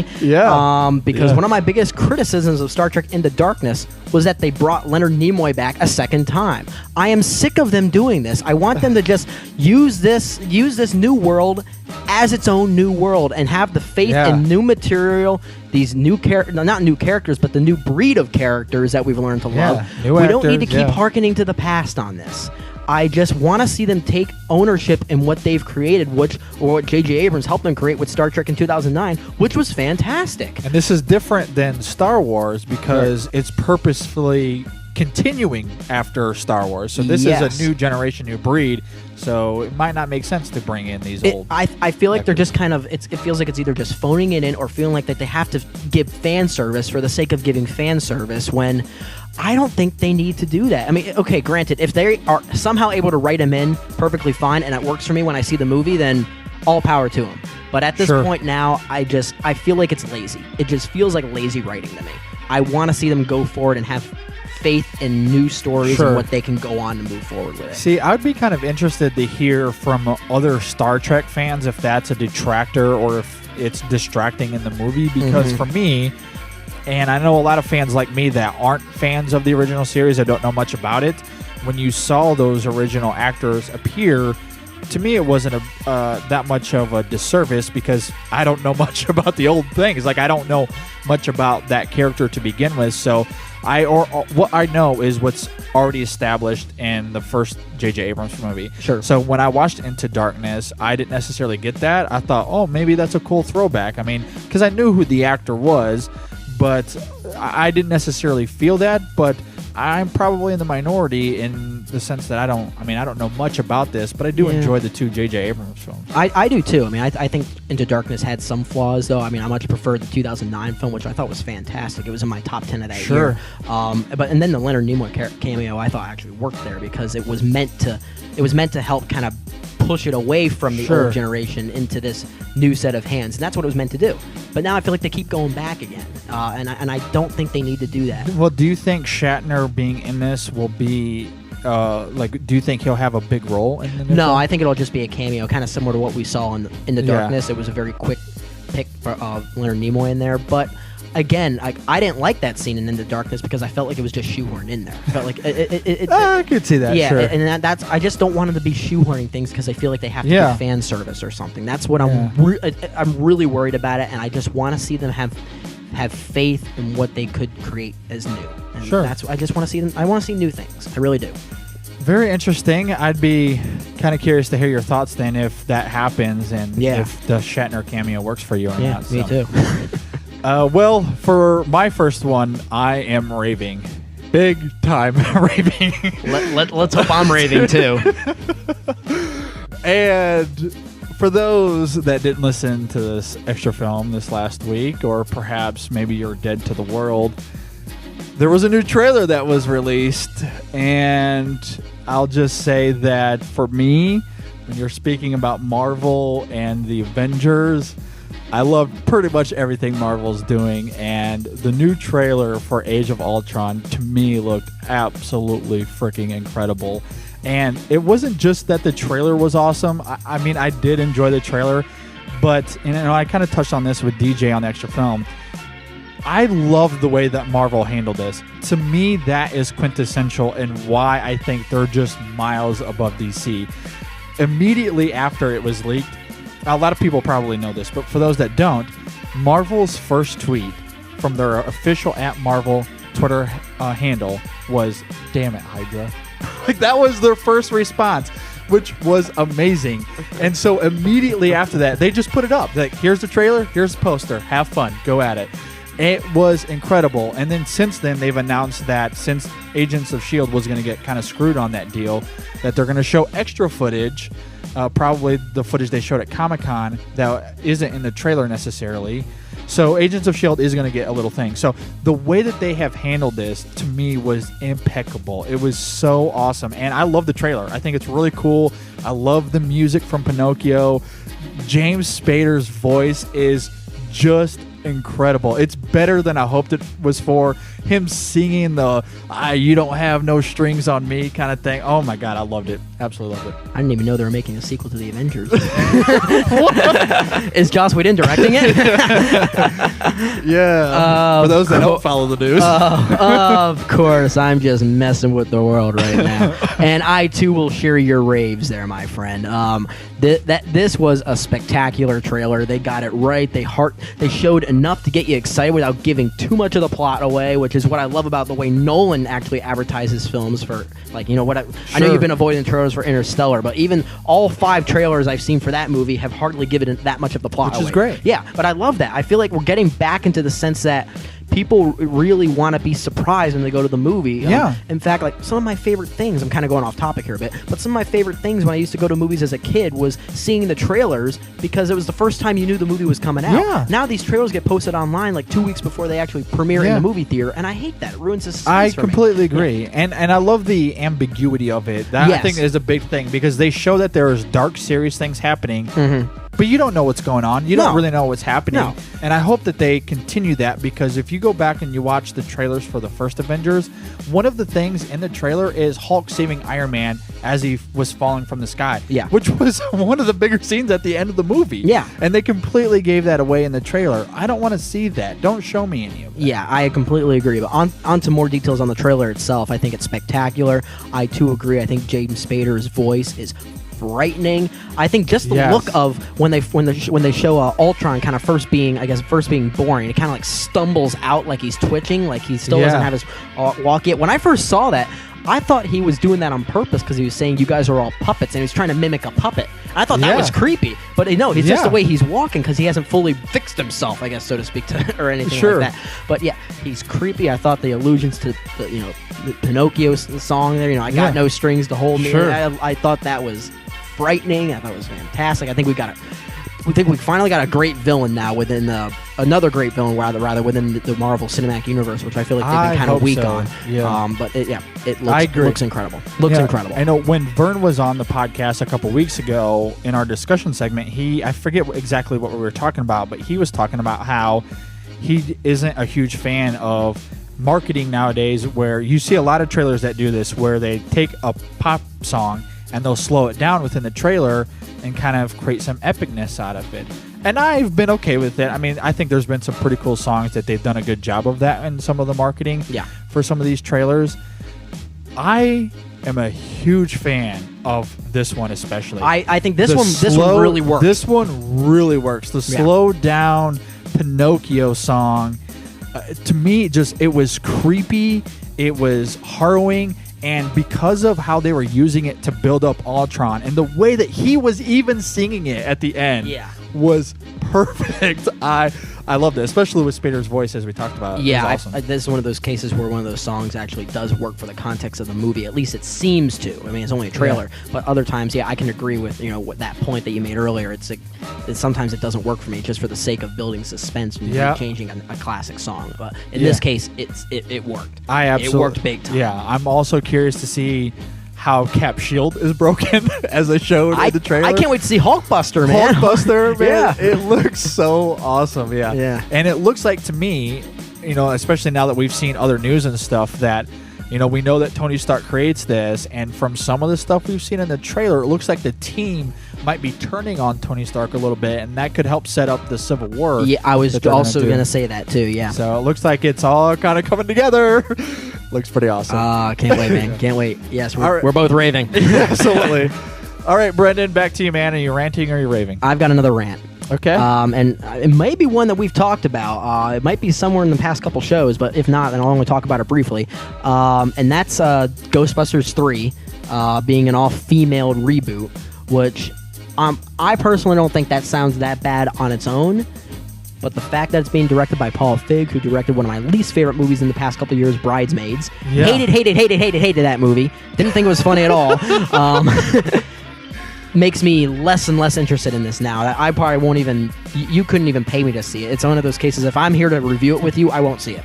I don't think... Even if they say it's great, I don't think I'm going to see it, because I just cannot stand this guy's work. I did not like Bridesmaids at all. I thought it was a cheap gimmick to make a kind of comedy that's been made many times. The only thing is that, let's just change men to female, and then we'll be innovative. No, you just gave a movie that we've seen a million times. All you did was change the sexes. That's all you did. Nothing original about that. Didn't even care about any of the characters to begin with. So I feel like that's going to be the case here. So mostly my rant comes from the fact of who the director is. I'm not looking forward to this at all. And I love the original Ghostbusters, so it's almost kind of insulting in and of itself. Well, I guess I'm kind of mixed on the matter, at least when it comes to the stuff that you're talking about. Because I don't hate Paul Feig's movies. I actually really liked Bridesmaids. I thought it was pretty funny. I agree that it was formulaic. It was something we've seen before. Good for you. I thought it was good. And you know what? The Heat also surprised me. I didn't love The Heat, but it surprised me enough that it was enjoyable overall. And I think it's mostly because I don't enjoy Sandra Bullock a whole lot. I especially don't enjoy her in comedies. I loved her in Gravity, and I think that works so well in so many different reasons. But I think Melissa McCarthy started off slow in The Heat and came on. It was fine. I certainly didn't hate the movie at all. Overall, I don't hate him as a director. That being said, I don't want to see this rebooted at all. I want to see Ghostbusters stay the way it is, unless they're going to do an actual continuation into a Ghostbusters 3 with as much of the original cast as you can do. That's what I'd like to see, is them actually come out with the real Ghostbusters 3 with Bill Murray and company. Because I love the original. I love the first two, and I want to see it either stay the same, or if you're going to reboot it and call it something different. Don't call it Ghostbusters. Call it 3 women playing with ghosts or something. I don't know. Ghost bushers. I don't know. I don't want to see it being Ghostbusters because I feel like they should leave the property alone. But the people that they say that they have attached to it or might be attached to it, I'm not against that. I just don't want to see it as Ghostbusters, I guess. Yeah, and I can agree with that. But I don't like who they have attached to it, and that's adding to my rant for it too. So, but yeah, is what it is. We'll see. I just won't see it if that's the case, and I guess we'll be part of the world for it. All right. Well, for my next one, I am also ranting. Let's talk about Nicholas Sparks. Why? I'm just kidding. Two guys in a room talking about Nicholas Sparks. That doesn't add up, man. Well, I'll just say, if you want to hear my rant about Nicholas Sparks, go listen to our latest Extra Film podcast, because in the intro, I have a little fun discussion with DJ about that. I was hearing about that on my drive to the airport when I was going to Vegas. But I'll tell you what, though. I don't hate all the Nicholas Sparks movies, though. I hate most of them. Yeah. I think there's like There's a few that's good. I don't mind The Notebook. The Notebook. In fact, I'll stand up for The Notebook. I even thought A Walk to Remember was okay. I thought Mandy Moore and Shane West had good chemistry. Other than that, screw the rest. Yeah, I agree. For real, though, I'm going to rave on my next one because I got to counterbalance the rants coming over here from my left. You're welcome. So, I want to briefly talk about Pacific Rim and Guillermo del Toro. So, it's been announced. Obviously, we know that Pacific Rim 2 is happening. Yes. That's for sure going to be going down. I think the release date is 2017 or something like that. Now, I am very curious as to how they're going to have the kaiju come back. Now, after you've seen the ending to the first one, I'm not exactly sure how that's going to be possible, but I'm sure they're working on something fun and clever. That being said, I think one of the things I'm curious about is that Guillermo del Toro was saying that some of our quote-unquote favorite characters from the first one will be back, and no one went to see that for the human characters. No. And I would say that the human characters, much like Transformers and other films like this, are just weak. They're pretty weak. Godzilla earlier this year, same thing. Just weak human characters. All I care about, I don't care who the characters are. I don't care who the actors are, really. I just want to see more giant robots fighting giant kaiju. That's all I care about.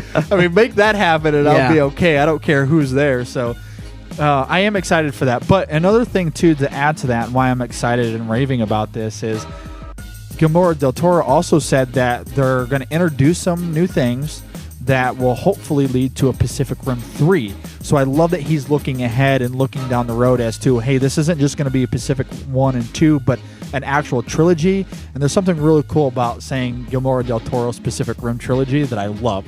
So I'm pretty excited for that. I think that's a good point. I won't rant as heavily as you are right now. I really enjoyed the first Pacific Rim. I thought it was a very fun movie. I wouldn't say the human characters were weak. I'd just say the movie really wasn't about them. It wasn't. Really, it's just... And the one really cool one, they killed off. Yeah, exactly. Which, maybe they'll find a way to bring the character back, but we'll see. But anyway, yeah, it's giant robots fighting giant alien monsters, essentially. That's what the movie is. And it's just... You're getting exactly what you want, and it's sophisticated giant monsters. Exactly. It's really great pop entertainment. But yeah, there's something neat about a trilogy out of there. And in many ways, it might worry me a bit because of really the essence of what these movies were meant to be is just a giant robots and monsters fighting each other. Hopefully that they do add some new things that Guillermo del Toro is saying, but not to the point that it kind of comes off as being self-important and kind of too serious, because I love the goofy fun of this. Yeah, me too. But if you stay being goofy fun, you have a tendency of making it repetitive then. So they definitely have a challenge on their hands. Well, and I think if you watch Guillermo del Toro's other films, he's very good at exploring kind of the darker side of film. He is, yeah. And of human nature. And so while that's not the goal of these movies, I think he can find a balance of being goofy and fun, as we talked about with Pacific Rim. I really liked it. And we know that he can do serious well, too. I think he can find that balance. And the last thing I'll say about it, too, that I really like is that it'll give him the opportunity to explore things that were introduced in the first movie a little bit further that a lot of people criticized, specifically the drift, which is another thing he's touched on, too. We'll be able to get more of that, and there'll be more exploration of that. And while I thought it was cool in the first movie and they explained it a little bit, they could have gone further with that. I don't disagree with that criticism, and this will give him the opportunity to do that in a more unique way. So I think that'll be pretty awesome as well. So yeah, I'd just love to see Guillermo del Toro eventually start making another serious film again at some point, because I love Pan's Labyrinth. Crimson Peak coming out that's here true, pretty that's soon. Too. But like things like like even The Devil's Backbone. I think it's a fantastic movie. Well, he does. He's been talking about forever how he has this third film that is part of the trilogy of The Devil's Backbone and Pan's Labyrinth. Yeah. So there is a third movie that he has that he just needs the money for and the financing for. But hopefully we'll get to see it, because I loved those two movies. Yeah. So I agree with you. I would love to see his other work. Yeah. Not to say this up his fun movies I don't want to see, but I mean I want to see I him do agree. both. I agree. Yeah. Anyway, that is all that we have for Ranting and Raving this week. There's more, I'm sure, that we can rant and rave about, but for the sake of time, we'll call it there. That was pretty fun, though. I agree completely, man. But yeah, for those out there, let us know if you agree or disagree with our rants or our raves, or if you have anything else you want to rant or rave about, you can let us know. We can have a discussion about that as well. You can leave us a comment on Facebook or on Twitter, or email us at InSessionFilm@gmail.com. But either way, we'd love to hear some of your thoughts, guys. Yeah, definitely hit us up. I can only echo that sentiment. I'd love to hear what you think. Before we get out of here, I just cannot say this enough. Go listen to the MGCTv podcast. Do it. These guys are amazing. They're awesome. I certainly hope they can get back to doing more stuff, because I love their work. It's amazing. The last time they were on the show was when we discussed The Hobbit, The Desolation of Smaug last year.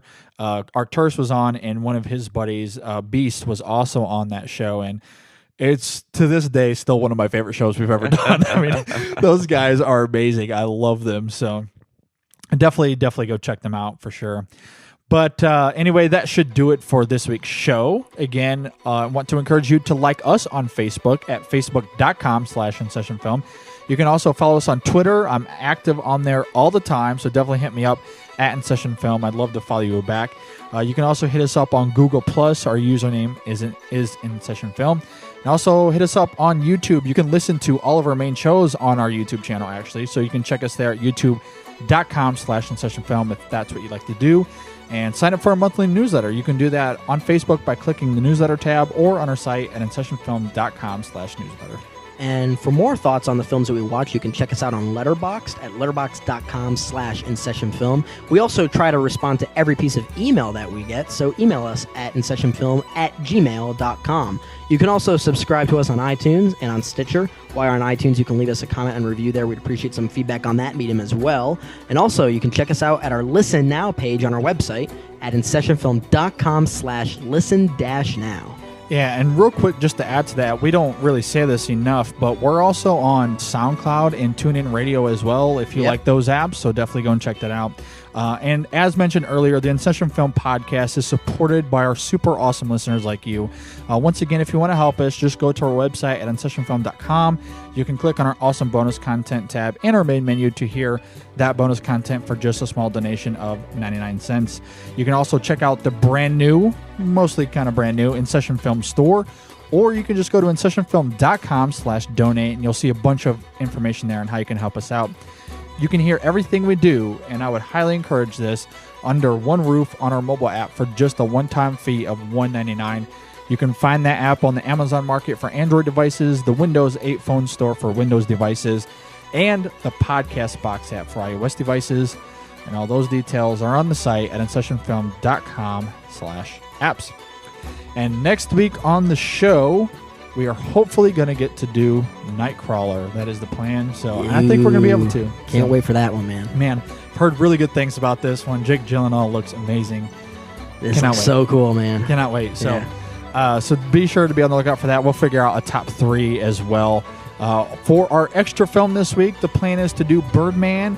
We're still not 100% sure if we'll get it or not, but hopefully we will. That is the plan. If not, I think we're going to do St. Vincent instead. Right. Okay. But either way, we're going to do one of those films and John Wick. Sounds like a good one, man. It's going to be fun. All right. So definitely be on the lookout for that. Before we get out of here, Brendan, any final thoughts on anything? Well, Steelers are winning right now. Well, there you go. So at least one of my teams is doing 35-20 at halftime. There you go. They had a good second quarter, 28 points. Gotta love it. Okay, so maybe it'll get rid of my pain from the Penn State loss. Nice. But nope, no other final thoughts from me. I still say that Horns is better than Arcturus is giving it credit for. I love Arcturus. I love him. I agree. I wholeheartedly agree. I think there is some good stuff working for it. There is some bad stuff though that we will agree with. I think we just didn't get hit as negatively. And it's one of those where you don't necessarily have to go to the theaters to see it. A good VOD watch or wait for Netflix is perfectly fine. I wouldn't recommend paying the full price to see it in the theater or flocking to see it. I mean, definitely, you can, if you don't get on, if you don't have VOD and can't watch it on any form of media like that, then wait to rent it or something. Yeah, like that. Yeah, it's fine. Yeah, absolutely. So, as far as other final thoughts for me, I think based off of the theme of the show, Brendan, that we have to take a trip to London sometime. I think that's what this whole show. I think that's the signs that I'm reading. Something's trying to tell me we got to go to London. Well, the problem is that none of us did end up picking An American Werewolf in London in our top 3. So it was a good honorable mention for us. Yeah, that doesn't quite count. So I think there's not enough there for. I'd love to go to London, man. I mean, jeez. It'd be worth it just to go visit Arcturus and all those guys alone. It would be. I'm not trying to. Okay, you know what? Scrap that. Okay, let's go to London and see those guys right now. That was a great discussion we had. Podcast with them in person. I would totally pay for that. Oh man, we got a flight and everything. Crack out the beers and everything. Man. It would be awesome. Anyway, definitely check out our extra film later this week. Also, be sure to go see Nightcrawler and join us next week for episode 89. Thanks for listening, everyone. Thanks again to Arcturus from the MGCTv Podcast for joining us. And we'll see you guys next time on the InSession Film Podcast.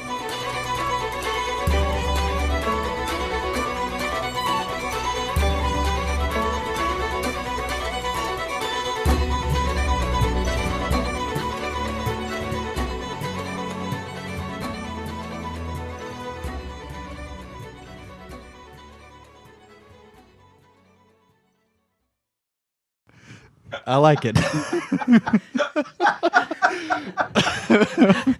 Well, that's a good. We got some good criticism on the other end. Yeah. So. That's good.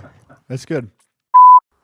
Just one quick point about that before you move on. Have you guys have? I don't know if you guys are gamers or not, but do you have the next generation consoles? No.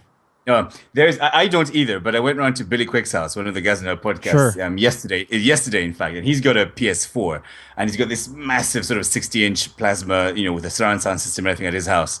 And there's a game called Alien Isolation, which basically takes that. Have you heard of this game? I've heard of it. Yeah, it's about Ripley's daughter going up in outer space looking for her mom, apparently, and I think But it's essentially, you have these missions where you have to essentially go from point A to point B, and it's just you and the xenomorph.